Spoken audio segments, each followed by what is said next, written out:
प्रधानमंत्री नरेंद्र मोदी द्वारा एक बिल पास होता है जिसका नाम रहता है यूजीसी। तमाम प्रकार के स्वर्ण इसका विरोध करते हैं, वहीं ओबीसी, एससी, एसटी इस पे शांत रहते हैं और तमाम प्रकार के विपक्ष भी इस पे शांत रहता है।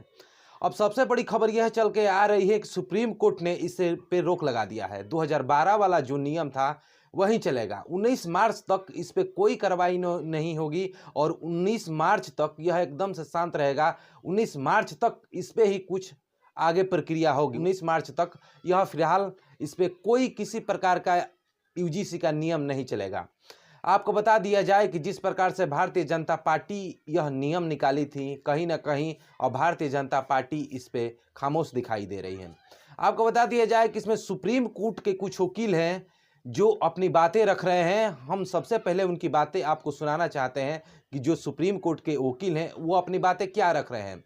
आज माननीय सुप्रीम कोर्ट ने जो यूजीसी रेगुलेशंस नए नियम पास किए गए हैं उस पर सुप्रीम कोर्ट ने रोक लगाई है, उसको एबियंस में रखा है और सुप्रीम कोर्ट ने अपनी पावर्स को एक्सरसाइज करते हुए अंडर आर्टिकल 142 जो यूजीसी रेगुलेशंस 2012 हैं उनको इन ऑपरेशन किया, उनको प्रभावी किया। अगला कदम क्या रहेगा, क्योंकि इस पे सुप्रीम कोर्ट की तरफ अब सुप्रीम कोर्ट ने इस मामले में केंद्र सरकार को और सारे पक्षकारों को नोटिस जारी किया है और इस मामले की अगली सुनवाई 19 मार्च को निर्धारित की गई है। 19 मार्च को क्या कुछ होने की संभावना है? अब ये तो कोई व्यक्ति प्रेडिक्ट नहीं कर सकता है। केंद्र सरकार से जवाब मांगा है, केंद्र सरकार अपना जवाब देगी, फिर मामला आगे बढ़ेगा। उच्च न्यायालय ने जो नए रूल रेगुलेशंस थे यूजीसी के उनको स्टे कर दिया गया है और 2012 के जो रूल्स हैं उनको दोबारा से लागू कर दिया है।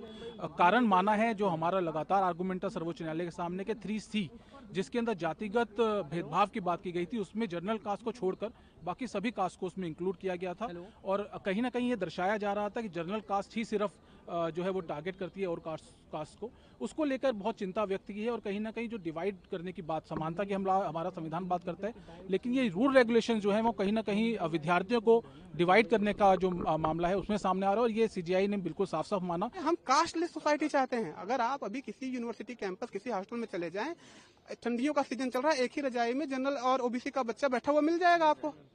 आपने ऐसा बना दिया कि जैसे जी यूनिवर्सिटी डिवाइडेड है। मतलब क्या सोचा इन्होंने, खैर ईश्वर जाने। ये तमाम प्रकार की बातें यूजीसी पर कर रहे हैं और कहीं ना कहीं अपने बातें रख रहे हैं। सरकार द्वारा इस पे जातिगत भेदभाव का सिस्टम चलाया जा रहा था और उधर स्वर्णों में और तमाम प्रकार के लोगों में अलग ही खलबली मची हुई थी और भारतीय जनता पार्टी के बड़े बड़े नेता भी कई इस्तीफे दे रहे थे और बहुत सारे अधिकारी भी इस्तीफा दे रहे थे। लेकिन यूजीसी जो नियम निकला था प्रधानमंत्री नरेंद्र मोदी द्वारा, उस पर रोक लगा दिया गया है और कहीं ना कहीं अब स्वर्णों के लिए काफ़ी राहत की बात कही जा सकती है। फिलहाल आज के लिए बस इतना ही। इस विषय में आपकी क्या राय है, अपनी राय हमें जरूर साझा करें और हमसे जुड़ने के लिए हमारे चैनल को सब्सक्राइब जरूर करिए। अगले टॉपिक पे फिर आपसे हम मिलते हैं, तब तक के लिए धन्यवाद। जय हिंद,